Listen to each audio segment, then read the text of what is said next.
क्या सचमुच भगवान श्री कृष्ण का विराट रूप भगवान शिव यानी देवों के देव महादेव से भी बड़ा है? आखिर क्या है इस विराट रूप के पीछे की असली सच्चाई? आप देख रहे हैं मिस्टीरियस हिंदू। तो चलिए अब करते हैं ज्ञान की बात। वीडियो में आगे बढ़ने से पहले हमारे चैनल को सब्सक्राइब अवश्य करें और बेल आइकन जरूर दबाएं। साथ ही कमेंट बॉक्स में हर हर महादेव और जय श्री हरि विष्णु अवश्य लिखिएगा। भगवान विष्णु के बारे में तो आप सबने तो सुना ही होगा, लेकिन क्या आपने कभी भगवान श्री महाविष्णु के विश्व स्वरूप को डिटेल से समझने की कोशिश की है? अगर आप भगवान विष्णु जी के विश्व स्वरूप के सिर्फ एक कॉन्सेप्ट को दिल से समझ लोगे तो इस मनुष्य जीवन का उद्देश्य आपको एकदम क्लियर समझ आ जाएगा। और अगर आप श्री विष्णु जी के विश्व स्वरूप को इमेजिन करते हुए इस वीडियो को देखोगे तो मैं आपको गारंटी देता हूँ कि इस वीडियो के अंत तक आपके रोंगटे खड़े हो जाएंगे। इतना ही नहीं, श्री विष्णु के विश्व स्वरूप को समझ लेने वाला मनुष्य इस संसार के प्रति देखने का नजरिया ही बदल देता है। तो इसीलिए सच्ची श्रद्धा के साथ कमेंट बॉक्स में जय श्री हरि विष्णु अवश्य लिखिएगा। तो चलिए अब शुरू करते हैं इस वीडियो को। तो इस वीडियो में आगे बढ़ने से पहले सबसे पहले जान लेते हैं कि विश्व स्वरूप का मतलब क्या होता है। दोस्तों, विश्व स्वरूप का मतलब है यूनिवर्सल फॉर्म, यानी कि the unity of all God. यदि कोई ऋषि मुनि या योगी मोक्ष प्राप्त करने के लिए तपस्या करते हैं तब वह सभी लोग श्री महाविष्णु के विराट रूप को ध्यान करते हुए ध्यान में अपने आप को लाते हैं और वैदिक टर्म में इस प्रक्रिया को धरना कहते हैं। तो इस पॉइंट से हमें ये समझ आता है कि विष्णु जी का विराट रूप इमेजिन करना कोई साधारण कार्य नहीं है। दरअसल भगवान विष्णु के इन स्वरूपों को अलग अलग नाम से भी जाना जाता है, जैसे विराट रूप या विश्व स्वरूप या महाविष्णु। सिर्फ यही नहीं, श्रीमद् भगवद गीता में भगवान श्री कृष्ण ने यह स्पष्ट रूप से बताया था कि जब भी कहीं आशा की अंतिम किरण बुझने लगती है, जहां उनके बिना इस संसार की रक्षा कोई नहीं कर सकता, तब वह दोष कर्मियों का विनाश करने के लिए और धर्म की स्थापना करने के लिए हर युग में अवतार लेते रहते हैं। और इसका साफ उदाहरण हमें त्रेता युग और द्वापर युग में तो देखने को ही मिलता है, जहां उन्होंने स्वयं भगवान श्री राम, यहाँ तक कि भगवान श्री कृष्ण के रूप में जन्म लिया। वहीं श्रीमद् भगवद गीता के पहले अध्याय से लेकर 10वें अध्याय के बीच अर्जुन को यह समझ आता है कि श्री कृष्ण जी भगवान विष्णु के अवतार हैं। वैसे हम में से किसी भी मनुष्य ने विष्णु जी के विराट रूप को देखा तो नहीं है, लेकिन भगवद गीता के 11वें अध्याय में खुद सर्वशक्तिमान ईश्वर का रूप धारण कर उन्होंने विस्तार से अपने बारे में बताया है और श्रीमद् भगवद गीता में इसका वर्णन भी मिलता है। तो चलिए अब आपको कराते हैं भगवान श्री कृष्ण के विराट रूप के दर्शन, जिसे अर्जुन ने दिव्य दृष्टि से देखा था। अर्जुन ने महाभारत युद्ध शुरू होने से पहले श्री कृष्ण से उनका वास्तविक रूप दिखाने की प्रार्थना की थी, जिस समय स्वयं भगवान श्री कृष्ण उन्हें गीता का ज्ञान दे रहे थे। तब भगवान श्री कृष्ण ने कहा, हे पार्थ, अब तुम मेरे सैकड़ों हजारों 9 प्रकार के अलौकिक रूपों को देख। इसके बाद भगवान श्री कृष्ण ने अर्जुन को दिव्य दृष्टि दी। अर्जुन को दिव्य दृष्टि प्रदान करने के बाद भगवान श्री कृष्ण ने समय को रोक दिया। अर्जुन को मिले दिव्य दृष्टि से भूत, भविष्य, वर्तमान तीनों लोगों को एक साथ अर्जुन देख पा रहा था। और जिस सर्वशक्तिमान ईश्वर स्वरूप को अर्जुन ने देखा, गीता में उसका वर्णन कुछ इस प्रकार से किया गया है। अब आप भी ध्यान से सुनिएगा और देखिए सर्वशक्तिमान ईश्वर के रूप को देखकर अर्जुन ने क्या कहा। अर्जुन कहता है, हे महाप्रभु, आपके अनेकों मुख मुझे दिखाई दे रहे हैं, आपके अनेक नेत्र हैं, आप दिव्य आभूषण पहने हुए, आपने अपने अनेकों भुजाओं में बेहद विकराल शस्त्र धारण किए हुए हैं, आपके शरीर का कोई और छोर मुझे दिखाई नहीं दे रहा, मुझे आप आकाश से भी ऊंचे दिखाई दे रहे हैं, मैं आपको चारों ओर देख पा रहा हूँ, मुझे आप हर ओर से मुकुट धारण किए हुए नजर आ रहे हैं, आपके परम सुंदर इस शरीर से मुझे दिव्य सुगंध आ रही है, आकाश में 1000 सूर्य एक साथ हो तो भी आपके जैसा प्रकाश उत्पन्न नहीं हो सकता, जैसा प्रकाश आपके दिव्य रूप से आ रहा है, वैसा प्रकाश तो मैंने आज तक कभी देखा ही नहीं। हे देव, आपके शरीर में संपूर्ण देवों और भूतों के समुदाय को मैं देख पा रहा हूं। मुझे आपके नेत्र में सूर्य और चंद्र दिखाई दे रहे हैं। मैं आपके हृदय में कमल के आसन पर बैठे ब्रह्मा और स्वयं शेर की खाल पर बैठे महादेव को देख पा रहा हूं। संपूर्ण ऋषि और दिव्य सर्प मुझे आप में दिखाई दे रहे हैं। मुझे मुकुट पहना आपका मुख चारों ओर से दिखाई दे रहा है। प्रभु, आप गदा चक्र धारण किए हुए हैं। आपका मुख अग्नि शवन प्रतीत हो रहा है।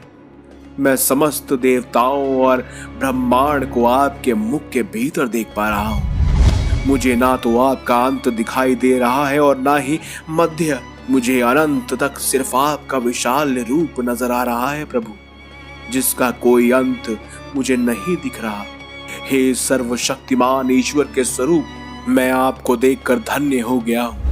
कहते हैं भगवान श्री कृष्ण के उस विराट रूप को बहुत देर तक देखने के बाद अर्जुन भयभीत होने लगा और उसके बाद उसने स्वयं भगवान श्री कृष्ण ने कहा, हे सर्वशक्तिमान ईश्वर, आपका शरीर आकाश को स्पर्श किए हुए है।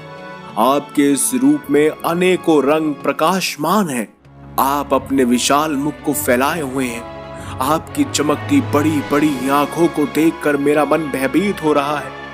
मैं धैर्य धारण नहीं कर पा रहा हूं प्रभु। मैं ही नहीं, तीनों लोग आपके इस विकराल रूप को देखकर भयभीत हो रहे हैं। आपके विकराल दर्पण को देखकर मुझे प्रलंकारी सा महसूस हो रहा है। आपके मुख को देखकर मैं दिशाओं को भूल गया हूं। इसीलिए हे जगत गुरु, हे जगत निवास, आप मुझ पर प्रसन्न हो। मैं धृतराष्ट्र के सभी पुत्र और राजाओं के समुदाय, स्वयं भीष्म पितामह, द्रोणाचार्य और कर्ण को आपके मुख के भीतर प्रवेश करता हुआ देख पा रहा हूं। मुझे आपकी भयानक और विकराल दरों को देखकर भयभीत सा महसूस हो रहा है प्रभु। कहते हैं भगवान श्री कृष्ण के विराट रूप को उस समय देख लेने के बाद अर्जुन भय से कांप रहे थे। उन्हें कुछ भी समझ नहीं आ रहा था कि वो स्वयं भगवान श्री कृष्ण है या फिर कोई और। तब भगवान श्री कृष्ण के उस विकराल रूप को देखते हुए अर्जुन ने आगे कहा, आखिर इतने उग्र रूप वाले आप है कौन? देवों में श्रेष्ठ, मैं आपको नमस्कार कर आपसे सिर्फ एक निवेदन करता हूँ, मुझे अपने बारे में स्पष्ट रूप से बताएं। क्या आप स्वयं सृष्टि के रचयिता ब्रह्मा से भी बड़े हैं?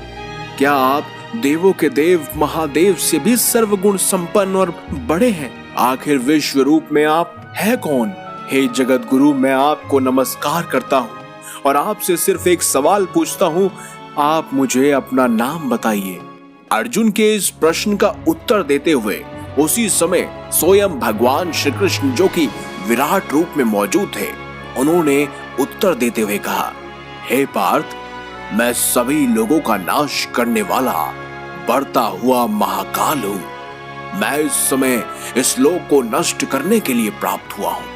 ईश्वर के विस्तृत महाकाल के रूप में मैं आज इस संपूर्ण धरती को विनाश के तरफ ले जा रहा हूं। लेकिन तुम ही हो जो इसे धर्म की तरफ मोड़ सकते हो।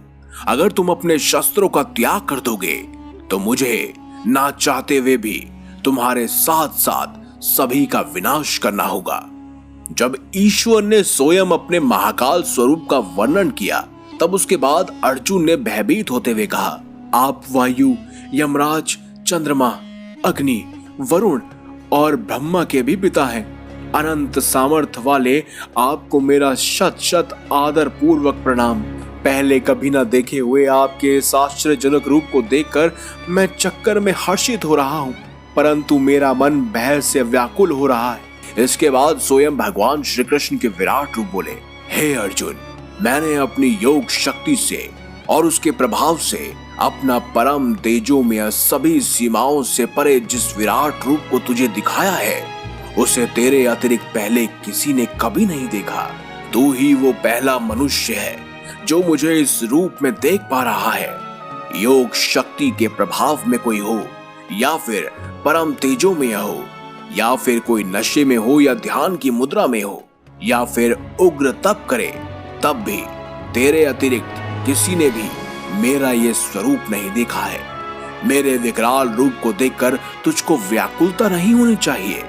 इसीलिए तू अपना मन शांत रख और भय से दूर होकर मुझे अपने साथ खड़ा देख। मेरे शंख, चक्र, गदा, पद्म, आयुक्त चतुर्भुज रूप के दर्शन कर। और कहते हैं कि इस तरह स्वयं भगवान श्री कृष्ण ने अर्जुन को अपने चतुर्भुज रूप के दर्शन करवाए। तब जाकर अर्जुन का चित्त मन शांत हुआ और भययुक्त हुआ। और उसके बाद तो आप सब जानते हैं कि किस तरह अर्जुन ने महाभारत के युद्ध में खलबली मचा दी, किस तरह उसने पूरे के पूरे कौरव सेना का नाश किया। लेकिन इसका श्रेय सिर्फ अर्जुन को नहीं जाएगा, क्योंकि उनके साथ स्वयं विराट रूप थे, जो कि स्वयं भगवान श्री कृष्ण के ही थे। अब ऐसे में सवाल उठता है कि क्या सचमुच भगवान विष्णु के विराट स्वरूप स्वयं देवों के देव महादेव भगवान शिव से भी बड़े हैं? तो इसका जवाब है हाँ। दरअसल स्वयं ब्रह्मा जी, जो कि सृष्टि के रचयिता हैं, और पालनहार, जो कि स्वयं भगवान विष्णु है, और संहारक, जो भी स्वयं भगवान शिव है, वो किसी और के नहीं बल्कि स्वयं विराट रूप के ही एक अभिन्न अंग है। और विराट स्वरूप के द्वारा ही उनको अलग अलग कार्य सौंपे गए हैं। इसीलिए आपने विराट स्वरूप में स्वयं ब्रह्मा जी और यहाँ तक कि स्वयं देवों के देव महादेव के मुख को भी देखा होगा। तो हाँ, इससे ये साफ जाहिर होता है कि जो महाभारत के युद्ध में गीता के उपदेश के समय भगवान श्री कृष्ण ने विराट स्वरूप दिखाया था, वो स्वयं देवों के देव महादेव और सृष्टि के रचयिता ब्रह्मा, साथ ही भगवान विष्णु से भी अधिक बड़े हैं। तो अगर आपको ये वीडियो, ये जानकारी अच्छी लगी है तो इस वीडियो को लाइक कीजिए, हमारे चैनल को सब्सक्राइब कीजिए और ज्यादा से ज्यादा शेयर भी कीजिए। साथ ही कमेंट बॉक्स में जय श्री हरि विष्णु, जय श्री कृष्ण, हर हर महादेव अवश्य लिखिएगा। तो मिलेगा अगली बार एक नई खास वीडियो के साथ। तब तक के लिए देखते रहिए संपूर्ण ज्ञान का केंद्र बिंदु।